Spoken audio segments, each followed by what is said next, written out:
И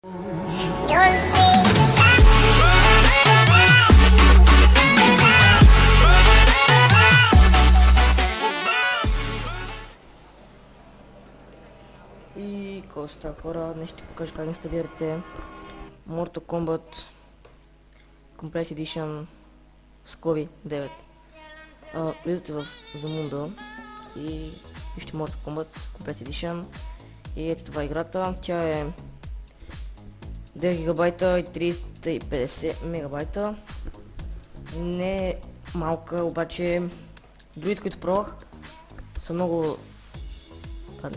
не знам, не се остават, но аз предпочитам да не е по-сигурно. Сега да преминем към инсталацията. Първо стъпка да пишете на диск или магнит за Demon Tools. Маунтваме с Demon Tools. Да.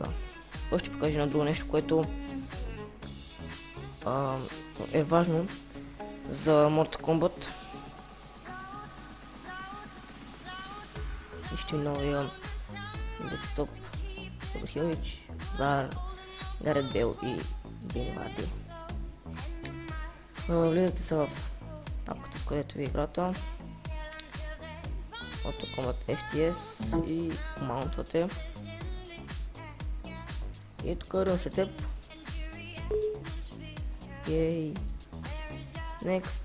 Избирате папка, къде ви бъде играта. В случай аз избирам да ми е в D Game, дето са в принцип всичките игри. И Next.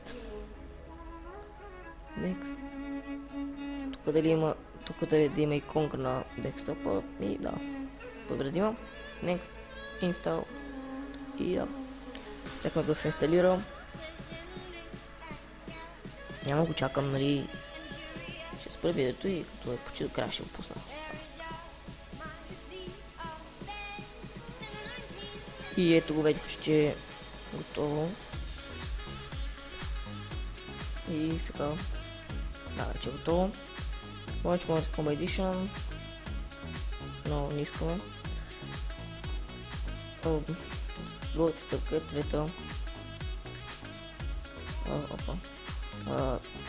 Вие съдържанието на папка, както между сценарийто и инсталационната директория на играта. Ето тъй. Тук на десен бутон, Open, това е крака. Ето крак. Копирате тази папка. Copy. Game, тук да сте следили играта. Ето тук. Това е. Да, това е.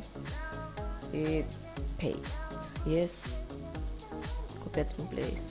Copy and Place. И четвърта стъпка. Играйте. Това беше инсталацията на Mortal Kombat. Сега да покажа нещо друго важно. Да покажа нещо друго важно. Ако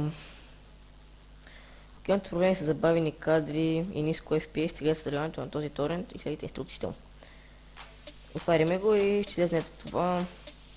В принцип, винаги Mortal Kombat 9 ще забавя. Това, примерно, не от компютъра ви, защото е слаб, примерно, или пак колко е силен. Ще чуете, що не ви върви толкова перфектно. Това е, не знам, що няма представа. И теглите го. Аз вече съм го изтеглил. Ето. 116 килобайта. Така да се виждам. Да си видите двете. Дали сваляте това. Ето го. Трябва да свалите сложително една от двете Mortal Kombat, или къде съм свалил аз, или другата. Тя същата е, обаче с 1 мегабайт повече. И ще настъпка купя съдържанието на една от двете папки. Съдържанието на първо на 30 FPS. Ще пробваме. И сега го поставите в колко е тук.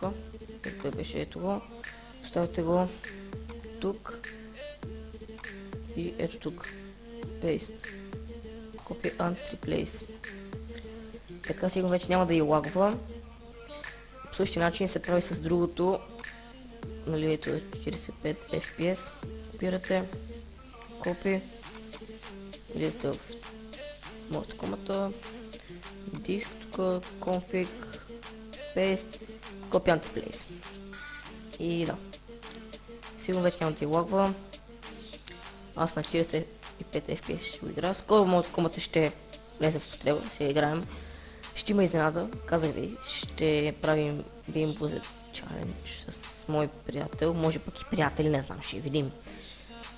Само да дойдат бомбони, защото аз съм поръчал вече, би трябвало утре или още днес да дойдат, няма представа. Като казах, съвсем скоро очаквайте клип на Mortal Kombat. Еми хубаво, това беше да съм ви помогнал. Ако е така, дайте лайк, абонирайте мой канал, за да не изпускате клип от канала. Коментирайте, ако нещо не ви е ясно. И да, това беше всичко. Ай, чао. Използвайте, бъдете Батман и използвайте Супермен Пънч.